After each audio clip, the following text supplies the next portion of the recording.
Good morning, everyone. It is September 11th. Holy cow, this day has come already.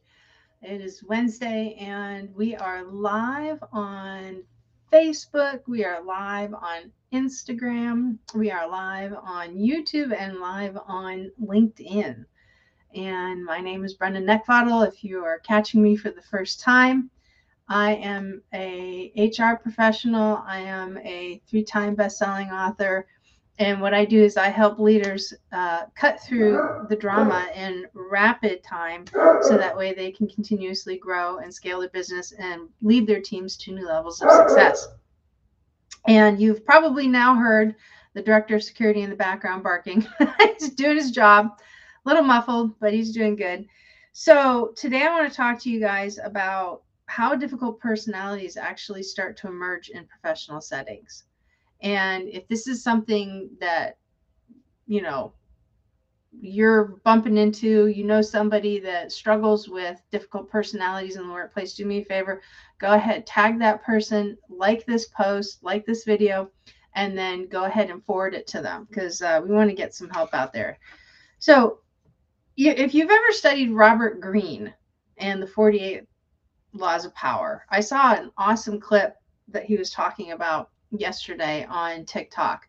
I think somebody took it and reposted it, but I was talking about like the more effective you are at identifying toxic personalities and bad behavior, the more effective you're going to be about when dealing with them. And I totally agree on that. Like I give an analogy about like if you understand how the engine of a vehicle works, then you have a better understanding of kind of diagnosing roughly what's going on. So if you hear clang, clang, bang, bang that's coming from the engine, you know not to try and diagnose the rear axle. Okay. That kind of a thing, right? So same, a little bit similar here.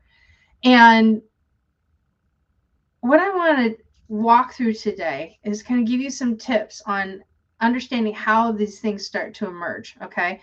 There are a couple of suggestions to help you as a leader, you as a coworker, really kind of gain insight into the root causes of difficult behavior and kind of gives you some nuggets on how to start addressing them, but really at the source. We tend to address bad behavior on the surface because we're addressing the symptoms. We're not like really kind of jumping into the cause. So one of the things that is very important to remember when it comes to bad behavior is that people are always motivated for something, by something to act. People just don't act. There's always something that motivates them. So you have to figure out what those environmental triggers are. Like, what was it? What was the incident that actually happened? So when you are evaluating the workplace environment for factors that could be contributing to this emergence of difficult behavior, such as it could be like high levels of stress, it could be a specific incident that happened, it could be a lot of instances that are coming through on time, it could be like they're kind of confused on what it is that they're supposed to do. They're maybe getting yanked in multiple different directions. And it could also come to poor communication channels, because you ever know those individuals that just absolutely blow when like all this pressure starts coming up because they don't have an outlet for it anywhere else. And so what happens is that after multiple communication breakdowns, they just lighten, like they just ignite. And that's a thing, right? So you have to do some diagnosis here. You have to start looking at what exactly is going on and why something took place. If you understand that, then you can really kind of diagnose exactly what's going on, but then you can actually start putting a plan in place to remedy it. Sometimes it's going to be a short-term plan. Other times you're going to have a long road to hoe. Okay. The next is really kind of understanding behavioral triggers of the individual. Sometimes people just, we have insecure, well, not sometimes, everybody has insecurities, every single one of us. And we have a fuse that's attached to that insecurity. So when things are moving in a certain direction, and if their insecurities start to simmer, that fuse is lit, and it's only going to be a matter of time before they get triggered by a specific event or what somebody has said, or even just their own conversations in their head. It could also be as a result of unresolved conflicts, right? And again, there's a fuse that's associated with that as well. So honestly, I would encourage you to identify and address underlying triggers, which means that you have to observe, you have to watch what's going on and look for patterns. Okay. You have to also listen very actively during conversations with your team.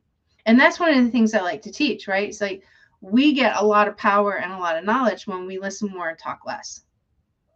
That's actually a leader's greatest strength. A leader should absolutely be heard. A leader should absolutely be seen. But when it comes to dealing with difficult people, or even just dealing with people in team dynamics in general, if we spend more time listening and less time talking, we're going to learn a tremendous amount about what's going on in our world. Okay.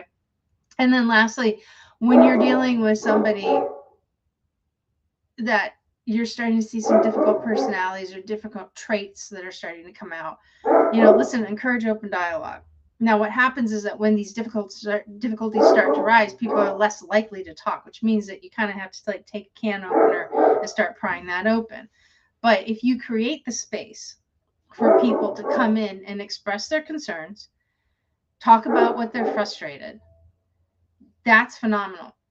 How you start to gain mileage is you start asking them this one very important question. What is it that you want to see come of this? Because here's the secret. If they give you real information, if they start articulating and they're very clear on what they're saying, even though they may be frustrated and kind of like working through it, if they're coming very clear with tangible things, real time stuff that's going on, then you've got something to work with. But if it's a lot of going around in circles and it seems like it's the ego talking and they can't really fully express it, they just keep arguing and debating what happened in the past. When you're presenting solutions, that's them speaking through the filter of their own ego. Okay. That just means that you're going to have to keep them on path, on track, and keep leading them forward until they actually emerge from whatever's going on. Okay. It means you just have to set expectations. So when you encourage transparency and regular communication, it can really help you identify early any type of signs of potential difficulty, and not only how you can resolve issues when they start to escalate, but then also how to prevent those things from, like, not circumvent, but how do you prevent them from happening, right? So in other words, success leaves clues, right? But so does failure. And so do breakdowns, because this is all pattern based. Like, so when you see somebody's pattern of doing something in a specific way, and you can see that it's something where they create their own obstacle and then they get frustrated by it, that could be an emergence of, just a personality trait that's going to start coming up. So it's kind of a short one today. It's like to the point, right on the money, right? And look, part of the reason, I almost forgot. I totally forgot to do it. I have a ribbon, red, white, blue ribbon that I actually made September 11th, 2001. I wear it every year, and I was afraid that the leash, I have a crossbody leash with the dog, and I didn't want to pop it off. So darn it, I just realized I was going to wear that, but it's all good. Look, this is a special day today. It is a day to remember people who have fought for our freedom. It is a day to remember the people who lost their lives on the fateful morning of September 11th, 2001. And for those of us who remember that day, we remember exactly where we were. This is like for us, the day when President Kennedy got shot, and like our parents and our grandparents, they remember where they were when that happened. So this is our event. This is where we remember where this happened. Same thing for Lake Shuttle Challenger. Remember that. But this was a massive tragedy that led to a very long, elongated, conflict overseas. And, look, our world is very complicated. Our country is very complicated. We're striving to solve problems and we're striving to do a lot of things, but we have to take a moment and remember that, there are people that are no longer with us that paid a price.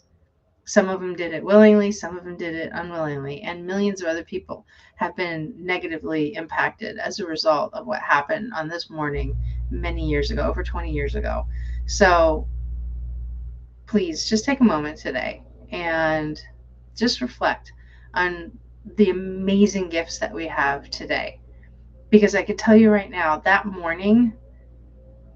morning, September 11th, 2001, we literally didn't know what our future was going to look like, and we made it.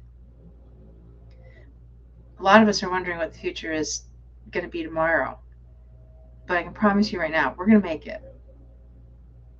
We're going to make it. Good always prevails. I have one of my best friends says that all the time.